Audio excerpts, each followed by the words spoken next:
Business and professional ethics എന്ന സബ്ജക്റ്റിൻ്റെ രണ്ടാമത്തെ module നമ്മൾ സ്റ്റാർട്ട് ചെയ്യുകയാണ്. രണ്ടാമത്തെ മൊഡ്യൂൾ എന്ന് പറയുന്നത് business ethics and organisational values. അപ്പോൾ ഹെഡിങ് ആയിട്ട് കൊടുക്കേണ്ടത് module 2 business ethics and organisational values.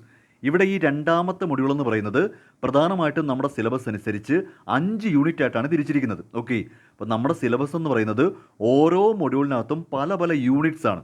അതുകൊണ്ട് തന്നെ രണ്ടാമത്തെ മൊഡ്യൂൾ എന്ന് പറയുന്നത് ഇവർ 5 യൂണിറ്റ് ആയിട്ടാണ് തിരിച്ചിരിക്കുന്നത്.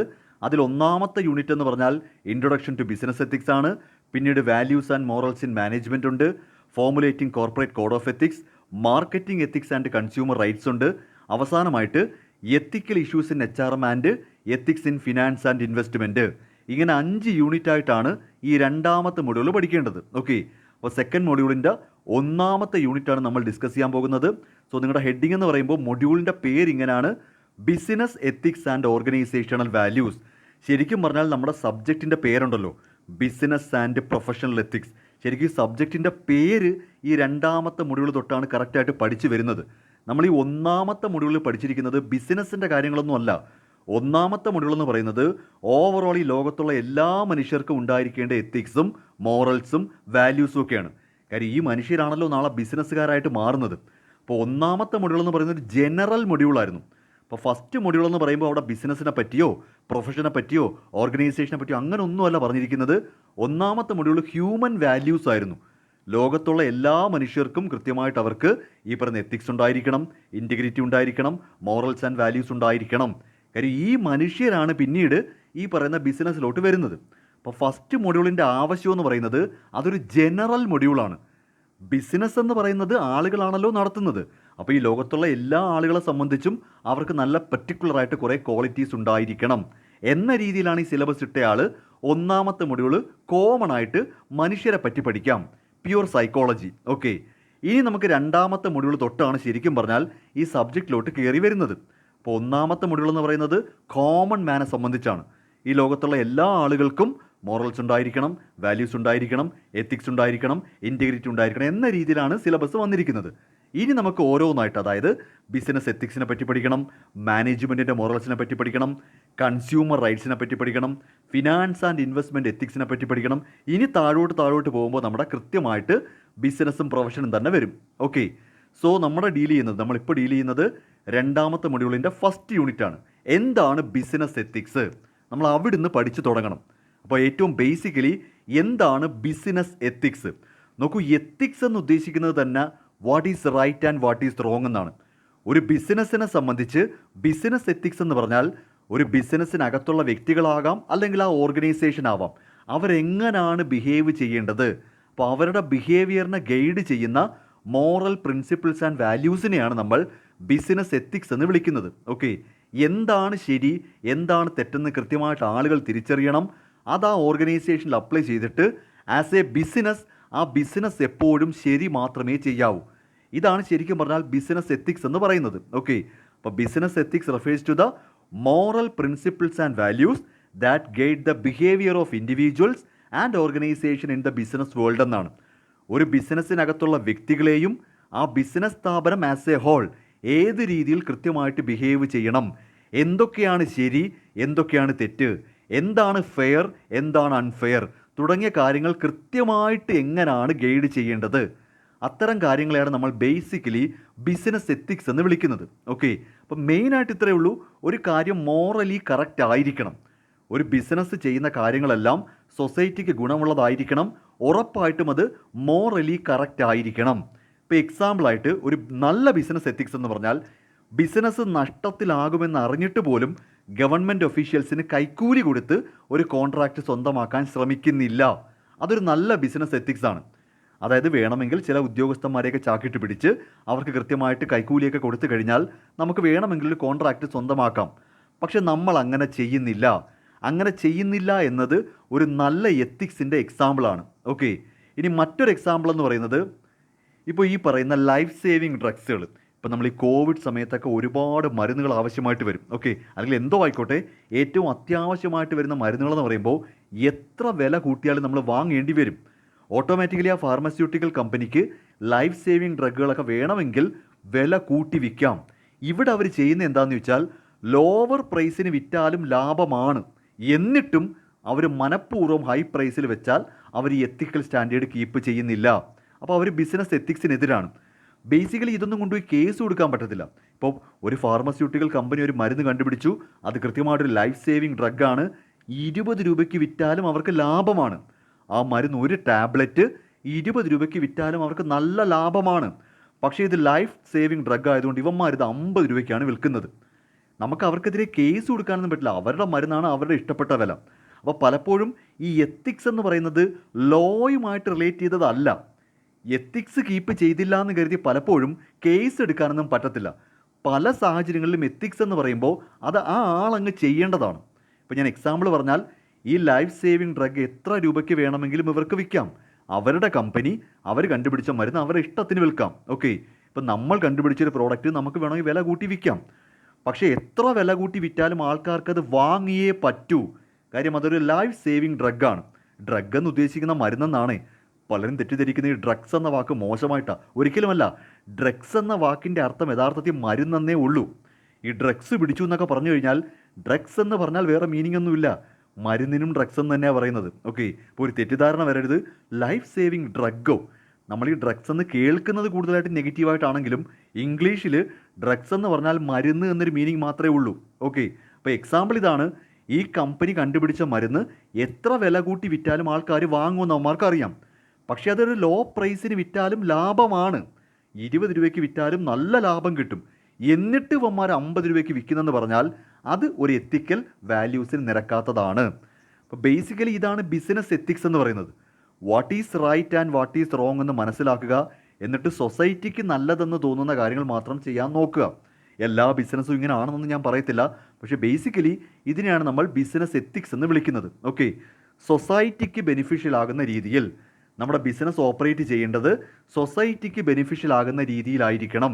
ബിസിനസ്സും ബിസിനസ്സിനകത്തുള്ള വ്യക്തികളും അവർ കൃത്യമായിട്ടൊരു എത്തിക്കൽ സ്റ്റാൻഡേർഡ് കീപ്പ് ചെയ്തിരിക്കണം. ഇതിനെയാണ് മെയിൻലി ബിസിനസ് എത്തിക്സ് എന്ന് വിളിക്കുന്നത്. ഓക്കെ, ഇപ്പോൾ എക്സാമ്പിളാണ് ഞാൻ ഈ പറഞ്ഞത്.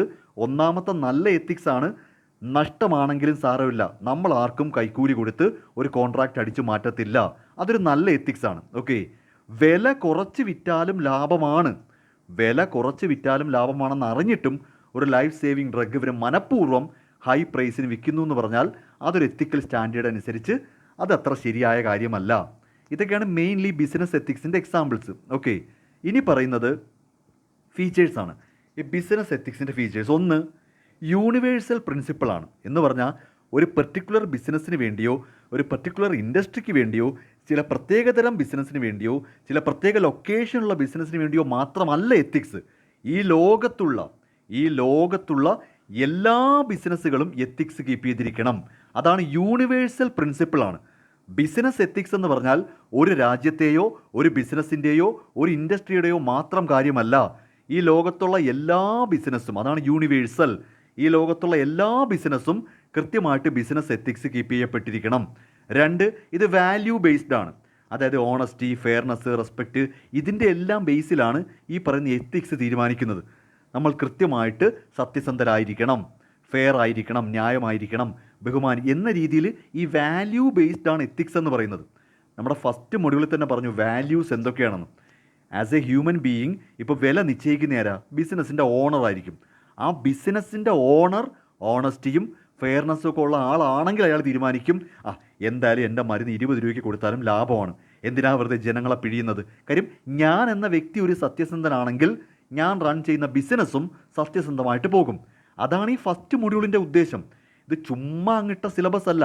ഒന്നാമത്തെ മൊഡ്യൂൾ എന്ന് പറയുമ്പോൾ വ്യക്തികൾ ആദ്യം നന്നാവണം. എല്ലാ വ്യക്തികളും നന്നാവണം, എങ്കിൽ മാത്രമേ അവർ നടത്തുന്ന ബിസിനസ് നന്നാവൂ. ഞാൻ ഓൾറെഡി അത് ഫസ്റ്റ് മൊഡ്യൂളിൽ പറഞ്ഞതാണ്.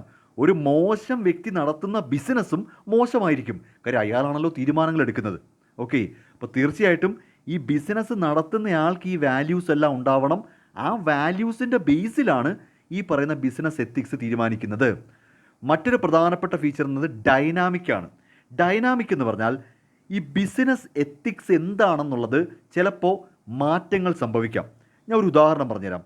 ഇപ്പോൾ ഒരു 10 വർഷം മുൻപ്, നിങ്ങൾ ഈ ക്ലാസ് കേൾക്കുന്നത് 2025 ഓക്കെ, 2025 ശേഷം അങ്ങോട്ടുള്ള കാര്യങ്ങളെല്ലാം ടെക്നോളജിക്കലി ഭയങ്കര ഇമ്പ്രൂവ്മെൻ്റ് ആണ്.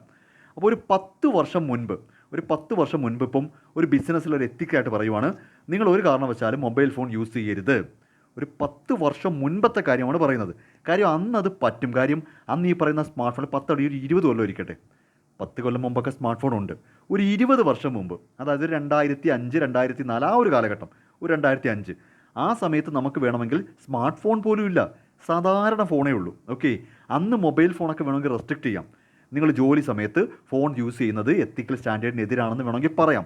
കാര്യം അന്നത്തെ ഫോൺ എന്ന് പറയുന്നത് ബിസിനസ്സുമായിട്ട് ഡയറക്റ്റ്ലി മെർജ്ഡൊന്നും അല്ല. എന്നാൽ ഇന്ന് അങ്ങനല്ല. ഇന്ന് ഈ പറയുന്ന ഫോണുമായിട്ട് ബന്ധപ്പെട്ട് തന്നെ ആയിരിക്കും ആ ബിസിനസ് നടന്നുകൊണ്ടിരിക്കുന്നത്. അതുകൊണ്ട് എംപ്ലോയീസിന് ഫോൺ ഉപയോഗിക്കേണ്ടി വരും. അതുകൊണ്ട് തന്നെ 2005 എന്താണോ എത്തിക്കൽ സ്റ്റാൻഡേർഡായിട്ട് വെച്ചിരുന്നത്, നിങ്ങൾ ഒരു കാരണവശാലും ഫോൺ യൂസ് ചെയ്യരുത്. ആ പല ബിസിനസ് സ്ഥാപനങ്ങളും, അന്ന് അങ്ങനെ പറഞ്ഞ പല ബിസിനസ് സ്ഥാപനങ്ങളും ഇന്ന് എംപ്ലോയീസിന് ഫോൺ യൂസ് ചെയ്യാൻ അനുവദിക്കുന്നുണ്ട്. കാര്യം എന്തുകൊണ്ടാണ്? ബിസിനസ്സിൽ ഒരുപാട് മാറ്റങ്ങൾ വന്നിട്ടുണ്ട്. അതായത് ബിസിനസ് എത്തിക്സും അതനുസരിച്ച് മാറ്റം വരാം. ഒരു 20 കൊല്ലം മുമ്പ് എന്താണോ എത്തിക്സ് ആയിട്ട് കണ്ടുകൊണ്ടിരുന്നത് അത് തന്നെ ആവണമെന്നില്ല ഇന്നത്തെ എത്തിക്സ്.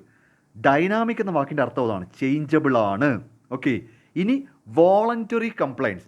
ഞാൻ പറഞ്ഞല്ലോ, ഈ എത്തിക്സ് എന്ന് പറയുന്നത് നിയമപരമായിട്ട് നടപ്പാക്കേണ്ട ഒരു കാര്യമല്ല, അത് വോളണ്ടറി കംപ്ലൈൻസ് ആണ്. ആസ് എ ബിസിനസ് പേഴ്സൺ നമ്മൾ എത്തിക്കൽ സ്റ്റാൻഡേർഡ് കീപ്പ് ചെയ്യണമെന്ന് പറഞ്ഞാൽ ചിലപ്പോൾ അത് കീപ്പ് ചെയ്തില്ലെങ്കിലും നമുക്കെതിരെ കേസ് ഒന്നും വരത്തില്ല. അതുകൊണ്ട് തന്നെ എത്തിക്സ് എന്ന് പറയുന്നത് വോളണ്ടറി കംപ്ലൈൻസ് ആണ്. നമ്മൾ സ്വമേധയാ ചെയ്യേണ്ട ഒരു കാര്യമാണ്. ഇപ്പം ഞാൻ ഒരു എക്സാമ്പിൾ പറഞ്ഞല്ലോ. ഇപ്പം ഫസ്റ്റ് മൊഡ്യൂളിൽ പറഞ്ഞു, ഇപ്പം എക്സാം ഹാളിൽ കോപ്പി അടിക്കുന്നു. ഓക്കെ, അപ്പുറത്തും ഇപ്പുറത്തും ഇരിക്കുന്നവനെ ചോദിച്ചൊക്കെ എഴുതുന്നതെന്ന് കരുതി മിക്കവാറും നമുക്കെതിരെ കേസൊന്നും ആവത്തില്ല. ഇന്നത് ബിറ്റ് വെച്ചൊക്കെ എഴുതി സ്കോഡ് പൊക്കിയാൽ പണി കിട്ടും. അങ്ങനല്ല, തൊട്ടപ്പുറത്തിരിക്കുന്നവൻ്റെ പേപ്പർ നോക്കി എഴുതിക്കൊണ്ടിരിക്കുക എന്ന് പറയുന്നത് ഒരു എത്തിക്കൽ സ്റ്റാൻഡേർഡ് അല്ല. അങ്ങനെ എഴുതുമ്പോൾ ടീച്ചർ വന്നിട്ട് വഴക്ക് പറയും, അല്ലാതെ നിങ്ങളെ പിടിച്ച് തൂക്കിക്കൊള്ളത്തിയൊന്നുമില്ലല്ലോ. അപ്പം കേസൊന്നും ആവത്തില്ലെങ്കിൽ പോലും ഒരു എത്തിക്കൽ സ്റ്റാൻഡേർഡ് നമ്മൾ വോളണ്ടറി, സ്വമേധയാ നമ്മൾ തീരുമാനിക്കണം, ഇത് കാര്യം ശരിയല്ല, ഇങ്ങനെ നോക്കി എഴുതുന്ന അവനെ കോപ്പി അടിക്കുന്നത് ശരിയായ കാര്യമല്ല എന്ന് സ്വമേധയാ തിരിച്ചറിഞ്ഞ് വേണം ഈ എത്തിക്സ് കീപ്പ് ചെയ്യാൻ. ഓക്കെ, അപ്പോൾ ബിസിനസ് എത്തിക്സും അതുപോലെ തന്നെയാണ്. ബിസിനസ്സിൻ്റെ പല കാര്യങ്ങളും കേസ് ഒന്നും ആവത്തില്ല. അങ്ങനെ ചെയ്തില്ല എന്ന് കരുതി കോടതി കയറേണ്ടിയൊന്നും വരത്തില്ലെങ്കിൽ പോലും നമ്മൾ സ്വമേധയാ കൃത്യമായിട്ട് സൊസൈറ്റിക്ക് ഗുണം ചെയ്യുന്ന പോലെ വേണം കാര്യങ്ങൾ ചെയ്യാൻ. ഇത്രയാണ് പ്രധാനപ്പെട്ട ബിസിനസ് എത്തിക്സിൻ്റെ ഫീച്ചേഴ്സ്. ഓക്കെ, ഇനി പറയുന്നത് ബിസിനസ്സിൽ എവിടെയൊക്കെയാണ് എത്തിക്സ് പാലിക്കേണ്ടത്. സ്കോപ്പ് എന്ന് ഉദ്ദേശിക്കുന്നത് ആ ഒരു വ്യാപ്തി എന്നാണ്. ബിസിനസ്സിൻ്റെ ഏതൊക്കെ ഫീൽഡിലാണ് നമ്മൾ എത്തിക്സ് കീപ്പ് ചെയ്യേണ്ടത്? ശരിക്കും ബിസിനസ്സിൻ്റെ എല്ലാ മേഖലയിലും എത്തിക്സ് കീപ്പ് ചെയ്യണം. ഇപ്പോൾ എക്സാമ്പിളായിട്ട് പ്രൊഡക്ഷൻ. നമ്മളൊരു പ്രോഡക്റ്റ് പ്രൊഡ്യൂസ് ചെയ്യുന്ന കമ്പനിയാണെങ്കിൽ ഒരു കാരണവശാലും കസ്റ്റമേഴ്സിന് ഹാംഫുൾ ആകുന്ന പോലെ പ്രോഡക്റ്റ് പ്രൊഡ്യൂസ് ചെയ്യരുത്. കൃത്യമായിട്ട് ആൾക്കാർക്ക് ഗുണം ചെയ്യുന്ന പോലെ, അവർക്ക് സേഫായിട്ട് ഉപയോഗിക്കാൻ പറ്റുന്ന പോലെ മാത്രമേ നമ്മൾ പ്രൊഡ്യൂസ് ചെയ്യാവൂ. അതാണ് ഒന്നാമത്തെ ഫീൽഡ്. ബിസിനസ്സിൻ്റെ പ്രൊഡക്ഷനിൽ നമ്മൾ എത്തിക്സ് കീപ്പ് ചെയ്തിരിക്കണം. Then marketing. ഇത് ഏറ്റവും പ്രധാനപ്പെട്ട കാര്യം ഫോൾസ് അഡ്വർടൈസിംഗ് ആണ്. നമ്മൾ ഈ കാണുന്ന പരസ്യമെല്ലാം കൂടെ കണ്ടിട്ട് പോയി പ്രോഡക്റ്റ് മേടിക്കും. ആ അഡ്വർടൈസ്മെൻറ്റ് പറഞ്ഞ പോലെ ഒന്നും ആയിരിക്കത്തില്ല കാര്യങ്ങൾ നടക്കുന്നത്. ഇത് ഒഴിവാക്കാനായിട്ട്, അല്ലെങ്കിൽ ഈ ഒരു പ്രശ്നം ഒഴിവാക്കാനായിട്ട് ഇനിയെങ്കിലും നിങ്ങൾ ഈ പല പരസ്യം കാണുമ്പോഴും, ടി വിയിൽ പരസ്യം കാണുമ്പോൾ അതിൻ്റെ സൈഡിൽ ചെറുതായിട്ട്, ലെൻസ് വെച്ച് നോക്കിയാലേ കാണാൻ പറ്റൂ, ചെറുതായിട്ട് എഴുതി വെച്ചിട്ടുണ്ട് ക്രിയേറ്റീവ് വിഷ്വലൈസേഷൻ. ഇനി ശ്രദ്ധിച്ച് നോക്കിയാൽ മതി. മലയാളത്തിലാണെങ്കിൽ സർഗാത്മക ദൃശ്യാവിഷ്കാരം എന്ന് എഴുതി വെക്കും. അതിൻ്റെ മീനിങ് മറ്റൊന്നുമല്ല, ഈ പരസ്യത്തിൽ കാണിക്കുന്നതൊന്നും സത്യമല്ല. ഓൾറെഡി അവരത് പറയുന്നുണ്ട്, നിങ്ങളത് ശ്രദ്ധിക്കാഞ്ഞിട്ടാ. പ്രത്യേകിച്ച് ഈ സൗന്ദര്യ വസ്തുക്കൾ, ഇപ്പം ഫെയർ ആൻഡ് ഹാൻസം. നിങ്ങൾക്ക് തോന്നുന്നുണ്ടോ ഈ ഷാറൂഖ് ഖാൻ അങ്ങനെ ഇരിക്കുന്നത് ഈ ഫെയർ ആൻഡ് ഹാൻസം ഉപയോഗിച്ചുകൊണ്ടാണെന്ന്? അപ്പോൾ ഷാറൂഖ് ഖാൻ വന്നിട്ട് പറയും ഇത് ഉപയോഗിച്ചാൽ നല്ലതൊക്കെയാണ്, അപ്പം വെളുക്കും എന്നൊക്കെ പറയും. സൈഡിൽ നോക്കിയാൽ മതി, ക്രിയേറ്റീവ് വിഷ്വലൈസേഷൻ. ഐസ്ക്രീമിൻ്റെ പരസ്യം പോലും നിങ്ങൾ പലപ്പോഴും, നിങ്ങൾക്കിപ്പോൾ ഈ സോഷ്യൽ മീഡിയ ഒക്കെ ഉള്ളതുകൊണ്ട് പലപ്പോഴും റിവീൽ ചെയ്തിട്ടുണ്ട്, നമ്മളാ കാണുന്ന ഒറിജിനൽ ഐസ്ക്രീമൊന്നും ആയിരിക്കത്തില്ല. അത്രയും നല്ല പോലെ ഐസ്ക്രീമും ഈ പറഞ്ഞ കാര്യങ്ങളൊന്നും പരസ്യത്തിൽ കാണിക്കുന്നത് വെറും ക്രിയേറ്റിവിറ്റിയാണ്. അപ്പോൾ പല പരസ്യങ്ങളും അവർ തന്നെ പറയുന്നുണ്ട് അത് ഫോൾസ് അഡ്വർടൈസിങ് അല്ലെന്ന് കാണിക്കാൻ വേണ്ടി നമ്മൾ ഈ പരസ്യത്തിൽ കാണിക്കുന്നതൊക്കെ വെറും ക്രിയേറ്റിവിറ്റിയാണ്. അതൊക്കെ കണ്ട് മനസ്സിലാക്കിയിട്ട് വേണം സാധനം മേടിക്കാൻ. അപ്പോൾ ഓൾറെഡി ഇപ്പോൾ അവരത് പറയുന്നുണ്ട്. അപ്പോൾ അതൊരു എത്തിക്സിൻ്റെ ഭാഗമാണ്. അവർ പറയുന്നുണ്ടല്ലോ, ഞങ്ങൾ ഈ കാണിക്കുന്ന പരസ്യം എന്ന് പറയുന്നത് വെറും ആർട്ടിഫിഷ്യലാണ്, ഇത് തേച്ച് വെളുക്കും എന്നൊന്നും അല്ല നമ്മൾ പറയുന്നത്, ഇതെല്ലാം വെറുതെ ഇങ്ങനെ പറയുന്നതാണെന്ന് ഓൾറെഡി പറയുന്നുണ്ട്. ചെറുതായിട്ട് എഴുതിയിട്ടുണ്ട്, സൂക്ഷിച്ച് നോക്കിയാൽ കാണാം.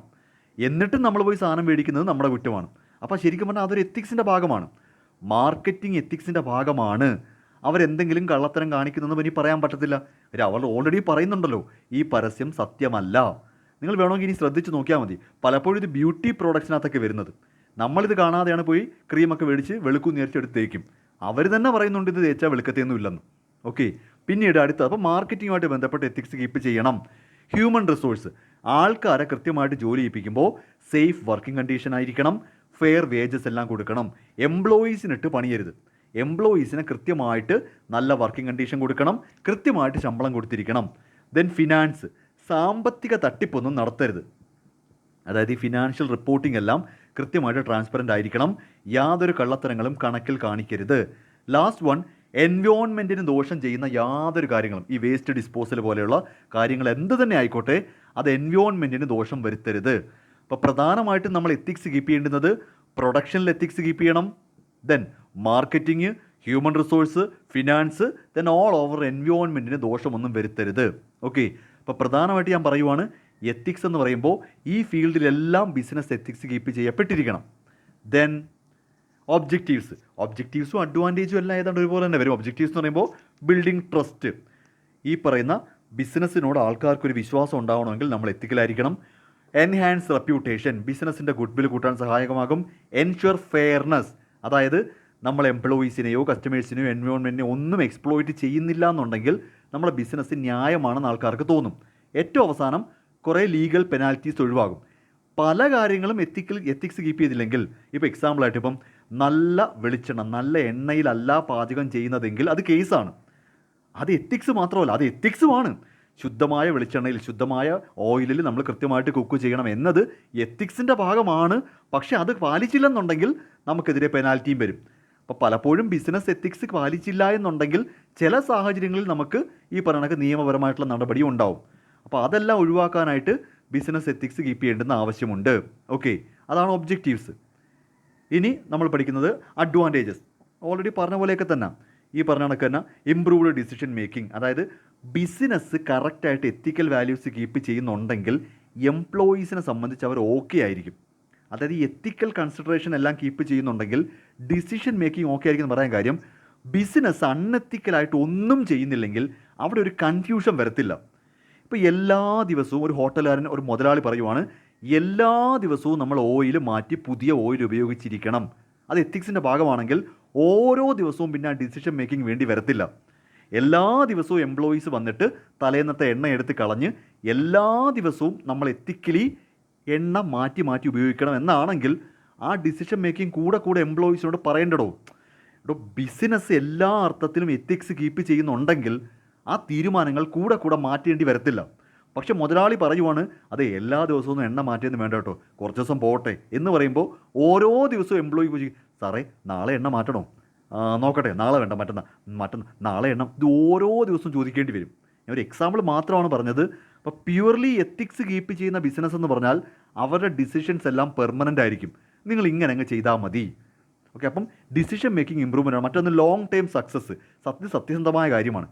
പെട്ടെന്നുള്ള ലാഭത്തിന് ചെറിയ സമയത്ത്, അതായത് ഷോർട്ട് പീരീഡിലേക്കുള്ള ലാഭത്തിന് വേണ്ടിയാണ് പല ബിസിനസ്സുകാരും ഈ തട്ടിപ്പൊക്കെ നടത്തുന്നത്. പക്ഷേ അവർക്കൊരിക്കലും ലോങ് ടേം സക്സസ് കിട്ടത്തില്ല. ലോങ് ടേം സക്സസ് കിട്ടണമെന്നുണ്ടെങ്കിൽ നമ്മൾ കൃത്യമായിട്ട് എത്തിക്സ് ആയിരിക്കണം. ദെൻ എംപ്ലോയി സാറ്റിസ്ഫാക്ഷൻ ഓൾറെഡി പറഞ്ഞതാണ്. ദെൻ കസ്റ്റമർ ലോയൽറ്റി, കറക്റ്റായിട്ട് എത്തിക്സ് കീപ്പ് ചെയ്ത് മുന്നോട്ട് പോകുന്ന ബിസിനസ്സിനോട് കസ്റ്റമേഴ്സിന് ഒരു പ്രത്യേക താല്പര്യം കാണും. ഇതൊക്കെയാണ് പ്രധാനപ്പെട്ട അഡ്വാൻറ്റേജ്. പിന്നെ വെറുതെ പറയാൻ വേണ്ടി മാത്രം, തിയററ്റിക്കലി പറയാൻ വേണ്ടി മാത്രം ചിലപ്പോൾ ബിസിനസ് എത്തിക്സിന് കുറച്ച് ഡിസഡ്വാൻറ്റേജ് ഉണ്ട്. അതായത് ഇത് വലിയ കാര്യമൊന്നുമില്ല, തിയററ്റിക്കലി കേട്ട് വെക്കുക, ചിലപ്പോൾ ഇതൊരു കോസ്റ്റ്ലി കംപ്ലയിൻസ് ആയിരിക്കും. എല്ലാ ദിവസവും ഒരു ചട്ടി എണ്ണ മാറ്റുക എന്നൊക്കെ പറഞ്ഞാൽ കുറച്ച് കോസ്റ്റ്ലിയാണ്. അപ്പോൾ ബിസിനസ്സിൻ്റെ ഡിസഡ്വാൻറ്റേജ് പറയുന്നതേ ഉള്ളൂ. ഒരിക്കലും ഇതുകൊണ്ട് എത്തിക്സ് കീപ്പ് ചെയ്യരുതെന്നല്ല. ഇങ്ങനെ എത്തിക്സ് കീപ്പ് ചെയ്യുമ്പോൾ ബിസിനസ്സിനുണ്ടാകുന്ന നഷ്ടങ്ങൾ ഒന്നിച്ചിരി കോസ്റ്റ്ലിയാണ്. രണ്ട്, പലപ്പോഴും ടൈം കൺസ്യൂമിങ് ആയിരിക്കും. ഇപ്പോൾ ഒരു ഗവൺമെൻറ് എംപ്ലോയിക്ക് കൈക്കൂലി കൊടുക്കാതെ കോൺട്രാക്റ്റ് ഒപ്പിക്കണമെങ്കിൽ ചിലപ്പോൾ കുറച്ച് ടൈം കൺസ്യൂമിങ് ആയിരിക്കും. അപ്പോൾ ബിസിനസ്സിന് പ്യുവർലി ബിസിനസ് എത്തിക്സ് കീപ്പ് ചെയ്താൽ ബിസിനസ്സിനുണ്ടാകാൻ സാധ്യതയുള്ള കുറച്ച് നഷ്ടങ്ങളാണ്. എന്ന് കരുതി അത് പാലിക്കരുതെന്നല്ല, ബിസിനസ്സിന് ഇങ്ങനെ കുറച്ച് കുഴപ്പങ്ങളുണ്ടാവും. ഒന്ന് കോസ്റ്റ് കൂടും, രണ്ട് ടൈം കൺസ്യൂമിങ് ആയിരിക്കും. പിന്നെ ഇതൊരു പ്രധാനപ്പെട്ട കാര്യമാണ്, പേഴ്സണൽ കോൺഫ്ലിക്റ്റ്. അതായത് എംപ്ലോയീസ് ഒരു രീതി ചിന്തിക്കും, ബിസിനസ് മറ്റൊരു രീതി ചിന്തിക്കും. ഇപ്പോൾ എക്സാമ്പിളായിട്ട് ഞാൻ നേരത്തെ പറഞ്ഞ പോലെ ഈ ഫോൺ യൂസ് ചെയ്യുന്നത്, ഫോൺ യൂസ് ചെയ്യുന്നത്. ഇത് പലപ്പോഴും നിങ്ങൾ സ്റ്റുഡൻസിന് ഭയങ്കര റിലേറ്റ് ചെയ്യാൻ പറ്റും. ഇപ്പോൾ കോളേജിൽ യഥാർത്ഥത്തിൽ മൊബൈൽ ഫോൺ റെസ്ട്രിക്റ്റഡ് ആണ്. പക്ഷേ പേഴ്സണൽ കോൺഫ്ലിക്റ്റ് എന്ന് പറഞ്ഞാൽ നിങ്ങൾ ചിലപ്പോൾ ഫോൺ യൂസ് ചെയ്യും. ഇപ്പോൾ എനിക്കറിയത്തില്ല കോളേജിൽ എത്രത്തോളം റെസ്ട്രിക്റ്റഡ് ആണെന്നുള്ളത്. ഒരു കാലത്ത് ഫോൺ യൂസ് ചെയ്യാൻ പാടില്ലായിരുന്നു, ഇപ്പോഴും അങ്ങനെ തന്നെയാണ് റൂളെന്ന് പറയുന്നത്. അപ്പോൾ ആസ് എ സ്റ്റുഡൻറ്റ് ചിലപ്പോൾ നിങ്ങൾ ഫോൺ യൂസ് ചെയ്യും. നിങ്ങളത് പഠിക്കുന്ന കാര്യത്തിനാണെന്ന് വിചാരിക്കുക. നിങ്ങളിപ്പോൾ ഫോൺ യൂസ് ചെയ്തത് പഠിക്കുന്ന ഒരു കാര്യത്തിനാണ്. പക്ഷേ കോളേജിൽ നിന്നുള്ള റൂൾ അനുസരിച്ച് ഫോൺ യൂസ് ചെയ്യാൻ പാടില്ല എന്നും പറഞ്ഞിട്ട് ഫോൺ മേടിച്ചുകൊണ്ടങ്ങ് പോവുകയാണ്. അപ്പോൾ അവിടെ ഒരു കോൺഫ്ലിക്റ്റ് ഉണ്ടാവും. ഞാൻ ഫോൺ യൂസ് ചെയ്തത് എൻ്റെ പഠിക്കുന്ന കാര്യത്തിനാണ്, എന്നാൽ കോളേജ് എൻ്റെ ഫോൺ അങ്ങ് മേടിച്ചുകൊണ്ട് പോവുകയാണ് എന്ന പോലെ ചിലപ്പോൾ എംപ്ലോയീസ് എന്തെങ്കിലും കാര്യങ്ങൾ ചെയ്യുന്നത് പലപ്പോഴും ബിസിനസ്സിൻ്റെ ആവശ്യത്തിനായിരിക്കാം. പക്ഷേ ആ കാര്യം ബിസിനസ്സിൻ്റെ എത്തിക്സിന് എതിരായിട്ടാണെന്ന് പറഞ്ഞാൽ അവിടെ ചിലപ്പോൾ ഒരു പേഴ്സണൽ കോൺഫ്ലിക്റ്റ് ഉണ്ടായിരിക്കാം. അങ്ങനെ ഒരു പ്രശ്നമുണ്ട്. ഓക്കെ, ഇപ്പോൾ ഒരു എക്സാമ്പിൾ ഞാൻ പറഞ്ഞുതരാം. ഇപ്പോൾ ഒരു എംപ്ലോയി 10 മണിക്ക് വരേണ്ട സമയത്ത് 11 മണിക്കാണ് വന്നത്. പക്ഷേ പുള്ളി ലേറ്റാവാൻ കാര്യം വഴിയിൽ വെച്ചൊരു ക്ലയൻറ്റിനെ കണ്ടു. ബിസിനസ്സിൻ്റെ ക്ലയൻറ്റിനെ കണ്ടിട്ട് ബിസിനസ്സുമായിട്ട് സംബന്ധിച്ച് കുറച്ച് കാര്യങ്ങൾ സംസാരിക്കുമായിരുന്നു. അപ്പോൾ ഈ 1 മണിക്കൂർ വേസ്റ്റ് ആക്കിയത് ബിസിനസ്സിന് വേണ്ടിയാണ്. പക്ഷേ ബിസിനസ്സിൻ്റെ റൂൾ അനുസരിച്ച് എന്ത് കാര്യം കൊണ്ടാണെങ്കിലും എംപ്ലോയീസ് 10 മണിക്ക് എത്തിയിരിക്കണം. ഇവൻ ഇവിടെ 11 മണിക്ക് എത്തുമ്പോൾ മുതലാളി വഴക്ക് പറയുവാണ്. അപ്പോൾ പുള്ളി പറയുവാണ്, ഈ 1 മണിക്കൂർ ഞാൻ എൻ്റെ വീട്ടിലെ കാര്യങ്ങൾക്കൊന്നുമല്ല ചിലവാക്കിയിരിക്കുന്നത്, വഴിയിൽ വെച്ച് നമ്മുടെ ക്ലയൻറ്റിനെ കണ്ടു, ആ ക്ലയൻറ്റുമായിട്ട് സംസാരിച്ചിരുന്നപ്പോഴാണ് നമ്മുടെ ബിസിനസ്സിന് വേണ്ടിയാണ് സംസാരിച്ചത്, 1 മണിക്കൂർ പോയി. മുതലാളി വീണ്ടും പറയുവാണ്, അതൊന്നും എനിക്ക് കേൾക്കേണ്ട കാര്യമില്ല, ഇവിടെ 10 മണിക്ക് പഞ്ച് ചെയ്തിരിക്കണം. ഓട്ടോമാറ്റിക്കലി ആ എംപ്ലോയിയുടെ മൊറലിനെ ബാധിക്കും. ആ എംപ്ലോയിയും ബിസിനസ്സും തമ്മിൽ ചിലപ്പോൾ ഒരു തർക്കം ഉണ്ടാവും. മനസ്സിലാവുന്നുണ്ടോ? അപ്പം പേഴ്സണലായിട്ടുള്ള കാര്യങ്ങൾ പലപ്പോഴും ബിസിനസ്സുമായിട്ട് യോജിച്ച് പോവാതെ വന്നാൽ കോൺഫ്ലിക്റ്റ് ഉണ്ടാവാം. ഇങ്ങനെ കുറച്ച് കാര്യങ്ങൾ ഡിസഡ്വാൻറ്റേജ് ഉണ്ടെന്ന് പറയുന്നതേ ഉള്ളൂ. എന്നിരുന്നാലും ബിസിനസ് എപ്പോഴും ബിസിനസ് എത്തിക്സ് കീപ്പ് ചെയ്യപ്പെട്ടിരിക്കണം. അപ്പോൾ ഇത് ബിസിനസ്സിന് ചിലപ്പോൾ ഇങ്ങനെ ചില നഷ്ടങ്ങളൊക്കെ ഉണ്ടാവും എത്തിക്സ് കീപ്പ് ചെയ്യാൻ പോയി കഴിഞ്ഞാൽ. ദെൻ ഇനി എങ്ങനെയാണ് ബിസിനസ് എത്തിക്സ് ഇംപ്ലിമെൻ്റ് ചെയ്യേണ്ടത്? അതായത് എംപ്ലോയീസിനെ കൊണ്ട് എങ്ങനെയാണ് ഈ ബിസിനസ് എത്തിക്സ് പഠിപ്പിച്ചെടുക്കേണ്ടത്? ഒന്നാമതായിട്ട് ഒരു കൃത്യമായ എത്തിക്കൽ ഗൈഡ് ലൈൻസ് കൊടുക്കണം. ഒരു എംപ്ലോയി ജോയിൻ ചെയ്യുമ്പോൾ ആദ്യത്തെ ഒരാഴ്ചയൊക്കെ ഓറിയൻറ്റേഷൻ ക്ലാസ്സാണ്. അല്ല, നിങ്ങൾ കോളേജിൽ ഫസ്റ്റ് സെമസ്റ്റർ അഡ്മിഷൻ എടുക്കുമ്പോൾ മിക്കവാറും ഒരു 3-4 ദിവസം ഓറിയൻറ്റേഷൻ ക്ലാസ് ആയിരിക്കും. എന്തൊക്കെയാണ് ഈ കോളേജ് ചെയ്യേണ്ടത്, അത് ഡൂസ് ആൻഡ് ഡോൺസ് ആണ്. എന്ന പോലെ നമ്മൾ കൃത്യമായിട്ടൊരു കോഡ് ഓഫ് കണ്ടക്റ്റ് ഡെവലപ്പ് ചെയ്ത് വെച്ചിരിക്കണം. എന്നിട്ടത് എംപ്ലോയീസിന് ട്രെയിനിങ് കൊടുക്കണം. മറ്റൊരു പ്രധാനപ്പെട്ട കാര്യം, എല്ലാ എംപ്ലോയീസിനും അൺഎത്തിക്കൽ ബിഹേവിയർ കണ്ടാൽ, ബിസിനസ്സിൽ എന്തെങ്കിലും അൺഎത്തിക്കൽ ബിഹേവിയർ കണ്ടാൽ അത് കൃത്യമായിട്ട് റിപ്പോർട്ട് ചെയ്യാൻ അവസരം കൊടുക്കണം. അതാണ് ഈ വിസിൽ ബ്ലോയിങ് എന്ന് പറയുന്നത്. അവർക്ക് സംസാരിക്കാൻ, തുറന്നു പറയാൻ ആ ഒരു അവസരം കൊടുക്കണം. ബിസിനസ്സിൽ എന്തെങ്കിലും മോശമായിട്ടാണ് നടക്കുന്നതെങ്കിൽ, എന്തെങ്കിലും അൺഎത്തിക്കൽ ബിഹേവിയർ നോട്ട് ചെയ്താൽ എംപ്ലോയീസിനത് ബിസിനസ്സിൽ റിപ്പോർട്ട് ചെയ്യാനുള്ള ഓപ്പർച്യൂണിറ്റി കൊടുക്കണം. ദെൻ നമ്മൾ കൃത്യമായിട്ട് അവരെ മോണിറ്റർ ചെയ്തുകൊണ്ടിരിക്കുകയും വേണം. ഇങ്ങനെ 4 കാര്യങ്ങളിലൂടെയാണ് പ്രധാനമായിട്ടും ബിസിനസ് എത്തിക്സിൻ്റെ കാര്യങ്ങൾ എംപ്ലോയീസിനെ കൊണ്ട് ചെയ്യിപ്പിക്കാൻ പറ്റുന്നത്. അപ്പോൾ ഏറ്റവും പ്രധാനപ്പെട്ട കാര്യം, ബിസിനസ് ആദ്യം തന്നെ പറയണം ഈ ബിസിനസ്സിൽ എന്തൊക്കെ ചെയ്യാം, എന്തൊക്കെ ചെയ്യരുത്. എന്നിട്ട് അതുമായിട്ട് ബന്ധപ്പെട്ട ട്രെയിനിങ് കൊടുക്കണം. ദെൻ എന്തെങ്കിലും അൺഎത്തിക്കൽ ബിഹേവിയർ എവിടെയെങ്കിലും നോട്ട് ചെയ്യപ്പെട്ടാൽ എംപ്ലോയീസിന് അത് റിപ്പോർട്ട് ചെയ്യാനുള്ള അവസരം കൊടുക്കണം. എംപ്ലോയീസിനെ റെഗുലറായിട്ട് മോണിറ്റർ ചെയ്തിരിക്കണം. എന്തെങ്കിലും വയലേഷൻസ് ഉണ്ടെങ്കിൽ അത് അപ്പോൾ തന്നെ അഡ്രസ്സ് ചെയ്ത് അവരോട് പറയണം, ഇങ്ങനല്ല നമ്മുടെ ബിസിനസ് മുന്നോട്ട് പോകേണ്ടത്, നിങ്ങൾ ഇനി മുതൽ ഇങ്ങനെ ചെയ്യരുത്. ഈ രീതിയിൽ നമുക്ക് ബിസിനസ് എത്തിക്സ് ഉറപ്പിക്കാൻ പറ്റും. ഓക്കെ, നെക്സ്റ്റ്, ഇത് പ്രധാനപ്പെട്ടതാണ്. ഒരു ബിസിനസ്സിനെ സംബന്ധിച്ച് അതിനകത്ത് പ്രധാനമായിട്ടും 4 ടൈപ്പ് എത്തിക്സ് ഉണ്ട്. ഇത് പ്രധാനപ്പെട്ട ടോപ്പിക്കാണ്. ബിസിനസ് എത്തിക്സ് 4 ടൈപ്പ് ഉണ്ട്. ഒന്ന് ഇൻഡിവിജ്വൽ ബിഹേവിയർ, അതായത് പേഴ്സണൽ എത്തിക്സ്, അതായത് വ്യക്തികളുടെ എത്തിക്സ്. ഓക്കെ, അപ്പോൾ ബിസിനസ്സിൽ ജോലി ചെയ്യുന്ന എംപ്ലോയീസിന് അവരുടേതായ എത്തിക്സ് ഉണ്ടായിരിക്കും. അതാണ് ഒന്നാമത്തെ personal ethics. As an employee അവർ കീപ്പ് ചെയ്യേണ്ട പേഴ്സണൽ കാര്യങ്ങളാണ്, അതാണ് personal ethics. Okay, 2 as a business organisation corporate ethics ഉണ്ട്. ആസ് എ ബിസിനസ് ഓർഗനൈസേഷൻ ആ ബിസിനസ് കൃത്യമായിട്ട് പാലിക്കേണ്ട കാര്യങ്ങൾ. ഓക്കെ, മൂന്നാമതായിട്ട് പ്രൊഫഷണൽ എത്തിക്സ് എന്നൊരു സാധനമുണ്ട്. ബിസിനസ്സിനകത്തുള്ള പ്രൊഫഷണൽസ് ഉണ്ട്. ഇപ്പോൾ ചാർട്ടേഡ് അക്കൗണ്ടൻറ്റുമാർ, കോസ്റ്റ് അക്കൗണ്ട്, അങ്ങനെ പ്രൊഫഷണൽസ് അവർ കീപ്പ് ചെയ്യേണ്ട എത്തിക്സ് ഉണ്ട്. ഇപ്പോൾ മെഡിക്കൽ എത്തിക്സ് ഉണ്ടല്ലോ, പല സിനിമകളിലും നിങ്ങൾ കേട്ടിട്ടുണ്ട് ഈ ഡോക്ടർമാർ മെഡിക്കൽ എത്തിക്സിനെതിരായിട്ട് പറയും. അപ്പോൾ ശരിക്കും പറഞ്ഞാൽ പ്രൊഫഷണൽസ് ആണ് നമ്മുടെ ബിസിനസ്സിൽ വർക്ക് ചെയ്യുന്നതെങ്കിൽ, ഇപ്പോൾ നമ്മുടെ ബിസിനസ് ഒരു ഹോസ്പിറ്റലാണെങ്കിൽ അവിടെ മെഡിക്കൽ എത്തിക്സ് കീപ്പ് ചെയ്യണം. ഇതിനെല്ലാത്തിനും പുറമേ ഓൾ ഓവർ നമ്മൾ സൊസൈറ്റിയിൽ എത്തിക്സ് കീപ്പ് ചെയ്യണം. സൊസൈറ്റിക്ക് ഗുണകരമാകുന്ന കാര്യങ്ങൾ മാത്രമേ ചെയ്യാവൂ. സോ ഒരു ബിസിനസ്സിനകത്ത് പ്രധാനമായിട്ടും പേഴ്സണൽ എത്തിക്സ് ഉണ്ട്. വ്യക്തി എന്ന നിലയിൽ ആസ് എ പേഴ്സൺ, ഒരു രാജ്യത്തെ പൗരൻ, നമ്മൾ ആസ് എ പേഴ്സൺ നമ്മൾ കുറച്ച് എത്തിക്സ് കീപ്പ് ചെയ്യണം. ആസ് എ പ്രൊഫഷണൽ നമ്മൾ കുറച്ച് എത്തിക്സ് കീപ്പ് ചെയ്യണം. ശരിക്കും ഇത് രണ്ടുമായിട്ട് പഠിച്ചാൽ മതി. ആസ് എ പേഴ്സൺ ഞാൻ കുറച്ച് എത്തിക്സ് കീപ്പ് ചെയ്യണം. ആസ് എ പ്രൊഫഷണൽ, ഒരു ബിസിനസ്സിലെ ഉദ്യോഗസ്ഥൻ എന്ന നിലയിൽ ഞാൻ കുറച്ച് എത്തിക്സ് കീപ്പ് ചെയ്യേണ്ടി വരും. ആസ് എ ബിസിനസ്, ആ കോർപ്പറേറ്റ്, ആ ബിസിനസ് കുറച്ച് എത്തിക്സ് കീപ്പ് ചെയ്യണം. ഇത് മൂന്നും കറക്റ്റ് ആയാൽ ഓട്ടോമാറ്റിക്കലി സൊസൈറ്റിക്ക് വേണ്ടി നമ്മൾ നല്ല കാര്യങ്ങൾ ചെയ്യുന്നത് പോലെ സൊസൈറ്റിയിൽ എത്തിക്സ് കീപ്പ് ചെയ്യപ്പെട്ടിരിക്കണം. ഇങ്ങനെ 4 ഘട്ടങ്ങളിലായിട്ടാണ് ഒരു ബിസിനസ്സിൻ്റെ എത്തിക്സ് കവർ ആവുന്നത്. ഓക്കെ, അപ്പോൾ ശരിക്കും ഇത് രണ്ടുമായിട്ട് പഠിച്ചാൽ പെട്ടെന്ന് മനസ്സിലാവും. വ്യക്തി എന്ന നിലയിൽ നമ്മൾ എത്തിക്സ് കീപ്പ് ചെയ്യപ്പെട്ടിരിക്കണം. ഒരു ജോലിക്കാരൻ, ഒരു പ്രൊഫഷണൽ എന്ന രീതിയിൽ നമ്മൾ എത്തിക്സ് കീപ്പ് ചെയ്യണം. ആസ് എ ബിസിനസ്, ആ ബിസിനസ് എന്ന നിലയിൽ അവർ എത്തിക്സ് കീപ്പ് ചെയ്യണം. ഇനി സൊസൈറ്റിയിൽ എത്തിക്സ്, സൊസൈറ്റിയിലേക്ക്, അതായത് നമ്മളെ സംബന്ധിച്ച് സൊസൈറ്റിക്ക് കൃത്യമായിട്ട് നല്ല കാര്യങ്ങൾ കോൺട്രിബ്യൂട്ട് ചെയ്യപ്പെട്ടിരിക്കണം. ഇങ്ങനെ 4 കാര്യങ്ങളിലായിട്ടാണ് പ്രധാനമായിട്ടും എത്തിക്സ് വരുന്നത്. ഓക്കെ, ഇനി നമ്മൾ മെൻഷൻ ചെയ്യേണ്ട മറ്റൊരു കാര്യമാണ്, നിങ്ങൾ എവിടെയെങ്കിലും ഇങ്ങനെ ഒരു വാക്ക് കേൾക്കും, കോർപ്പറേറ്റ് സോഷ്യൽ റെസ്പോൺസിബിലിറ്റി. ഇതും ബിസിനസ് എത്തിക്സും ഒന്നാണോ എന്നൊരു സംശയം വരാം. കോർപ്പറേറ്റ് സോഷ്യൽ റെസ്പോൺസിബിലിറ്റി, ബിസിനസ്സിന് സമൂഹത്തിനോട് റെസ്പോൺസിബിലിറ്റി ഉണ്ടായിരിക്കണമെന്നാണ് മീനിങ്. Corporate social responsibility. അപ്പോൾ ഈ കോർപ്പറേറ്റ് സോഷ്യൽ റെസ്പോൺസിബിലിറ്റിയും ബിസിനസ് എത്തിക്സും ഒന്നാണോ എന്ന് ചോദിച്ചാൽ അല്ല. കാരണം ഈ കോർപ്പറേറ്റ് സോഷ്യൽ റെസ്പോൺസിബിലിറ്റി എന്ന് ഉദ്ദേശിക്കുന്നത് അവർ സമൂഹത്തിലേക്ക് ഇറങ്ങി ചെയ്യേണ്ട കുറേ ആക്ടിവിറ്റീസാണ്. സൊസൈറ്റിക്ക് വേണ്ടി അവർ സൊസൈറ്റിയിലേക്ക് ചെയ്യണം. അല്ലാതെ ബിസിനസ്സിൽ എന്തെങ്കിലും നല്ലത് ചെയ്യുന്നത് കൊണ്ട് സൊസൈറ്റിക്ക് ഗുണം ഉണ്ടാകുന്നതാണ് ബിസിനസ് എത്തിക്സ്. ഒരു വിഷയം മനസ്സിലാക്കാൻ ഞാൻ ഒരു എക്സാമ്പിൾ പറഞ്ഞുതരാം. ഇപ്പോൾ ബിസിനസ് നല്ല പ്രോഡക്റ്റുകളെ പ്രൊഡ്യൂസ് ചെയ്യുന്നവൾ, ബിസിനസ് കൃത്യമായിട്ട് എല്ലാ സേഫ് ഗാർഡ് എല്ലാം, അതായത് ബിസിനസ്സിനകത്ത് കാര്യങ്ങളെല്ലാം ഓക്കെയാണ്, സൊസൈറ്റിക്ക് വേണ്ടി നല്ല പോലെ മാത്രമേ ബിസിനസ് വർക്ക് ചെയ്യുന്നുള്ളൂ. That is business ethics. ഇപ്പോൾ ഒരു ബിസ്ക്കറ്റ് മാനുഫാക്ചറിങ് ഫേം ആണെന്ന് വിചാരിക്കുക. ബിസ്ക്കറ്റ് മാനുഫാക്ചറിങ് ഫേം, അവർ നല്ല ക്വാളിറ്റി മൈദയാണ് ഉപയോഗിക്കുന്നത്, അവർ കറക്റ്റായിട്ട് നല്ല ഷുഗർ കണ്ടൻറ്റ് യൂസ് ചെയ്യുന്നുള്ളൂ, അവർ നല്ല പോലെ പ്രൊഡ്യൂസ് ചെയ്യുന്നുണ്ട്, നല്ല പാക്കിംഗ് ആണ്, യാതൊരു കള്ളത്തരവും കാണിച്ച് അഡ്വർടൈസ് ചെയ്യുന്നില്ല, തുടങ്ങിയതെല്ലാം സൊസൈറ്റിക്ക് നല്ലതാണ്. ബിസിനസ് ചെയ്യുന്ന കാര്യങ്ങൾ സൊസൈറ്റിക്ക് നല്ലതാവുന്നതാണ് ബിസിനസ് എത്തിക്സ്. നല്ല ബിസ്ക്കറ്റ് പ്രൊഡ്യൂസ് ചെയ്ത് അത് നല്ലപോലെ മാർക്കറ്റ് ചെയ്ത് എംപ്ലോയീസിനെല്ലാം നല്ലപോലെ ശമ്പളം കൊടുത്ത് നല്ല രീതിയിൽ ബിസിനസ് റൺ ചെയ്യുമ്പോൾ ഓട്ടോമാറ്റിക്കലി സൊസൈറ്റിക്ക് നല്ലതാണ്. അതാണ് ബിസിനസ് എത്തിക്സ് എന്ന് പറയുന്നത്. ഓക്കെ, അവിടെ അവർ സൊസൈറ്റിയിലേക്ക് ഇറങ്ങി സൊസൈറ്റിക്ക് വേണ്ടിയെന്നും പറഞ്ഞൊന്നും ചെയ്യുന്നില്ല. അതാണ് CSR. എന്നാൽ CSRൽ നമ്മൾ സൊസൈറ്റിയിലേക്ക് ഇറങ്ങി എന്തെങ്കിലും ചാരിറ്റി പ്രവർത്തനം ചെയ്യണം, സൊസൈറ്റിക്ക് വേണ്ടി എന്തെങ്കിലും ചെയ്യണം.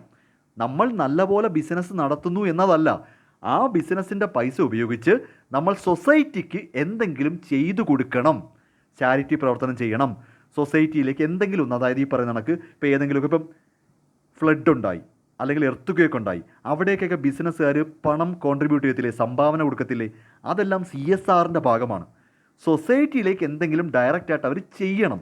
അല്ലാതെ നമ്മൾ നല്ലപോലാണ് കേട്ടോ ബിസിനസ് ചെയ്യുന്നത്, നമ്മുടെ പ്രോഡക്റ്റ് നല്ലതാണ് കേട്ടോ എന്നൊക്കെ പറയുന്നത് സൊസൈറ്റിക്ക് ഗുണമുള്ള കാര്യമാണ്. പക്ഷേ ദാറ്റ് ഈസ് ബിസിനസ് എത്തിക്സേ ആവുന്നുള്ളൂ. നിങ്ങൾ ഡയറക്റ്റായിട്ട് സൊസൈറ്റിയിൽ ഇറങ്ങി എന്തെങ്കിലും ചാരിറ്റി പ്രവർത്തനം ചെയ്യുക, 10 പിള്ളേരെ പഠിപ്പിക്കുക, ഒരു സ്കൂളിന് വേണ്ടി ലാബ് കോൺട്രിബ്യൂട്ട് ചെയ്ത് കൊടുക്കുക, ലാബ് സംഭാവന ചെയ്യുക, ഒരു കോളേജിലേക്ക് വേണ്ടി ബിൽഡിംഗ് പണിഞ്ഞു കൊടുക്കുക, അങ്ങനെ ചെയ്യുന്നതിനെയാണ് നമ്മൾ കോർപ്പറേറ്റ് സോഷ്യൽ റെസ്പോൺസിബിലിറ്റി എന്ന് വിളിക്കുന്നത്. വ്യത്യാസം മനസ്സിലായോ? അപ്പോൾ ഡയറക്റ്റായിട്ട് സൊസൈറ്റിയിലേക്ക് ഇറങ്ങി നമ്മൾ എന്തെങ്കിലും അങ്ങോട്ട് കോൺട്രിബ്യൂട്ട് ചെയ്യണം, ഫിസിക്കലി അല്ലെങ്കിൽ കാണാൻ പറ്റുന്ന ടാഞ്ചിബിളായിട്ട് സൊസൈറ്റിയിലേക്ക് കോൺട്രിബ്യൂട്ട് ചെയ്യുന്നതിനെയാണ് CSR എന്ന് പറയുന്നത്. ശരിക്കും CSR നിയമപരമായിട്ട് ചെയ്യണം കേട്ടോ. എല്ലാ കമ്പനികളും, എല്ലാ ബിസിനസ്സും അല്ല, എല്ലാ കമ്പനികളും എന്തെങ്കിലുമൊക്കെ CSR എന്ന രീതിയിൽ സൊസൈറ്റിക്ക് വേണ്ടി നമ്മൾ ചെയ്തിരിക്കണം. അവരുടെ പ്രോഫിറ്റിൻ്റെ ഇത്ര പെർസെൻറ്റേജ് CSRന് വേണ്ടി ചിലവാക്കിയിരിക്കണം. അപ്പോൾ അത് പുറത്ത് പോയി ചെയ്യേണ്ട കാര്യങ്ങളാണ്. ഓക്കെ, അപ്പോൾ ഇത്രയാണ് പ്രധാനമായിട്ടും നമ്മുടെ രണ്ടാമത്തെ മൊഡ്യൂളിൻ്റെ ഫസ്റ്റ് യൂണിറ്റ് കഴിഞ്ഞോളൂ. ഓക്കെ.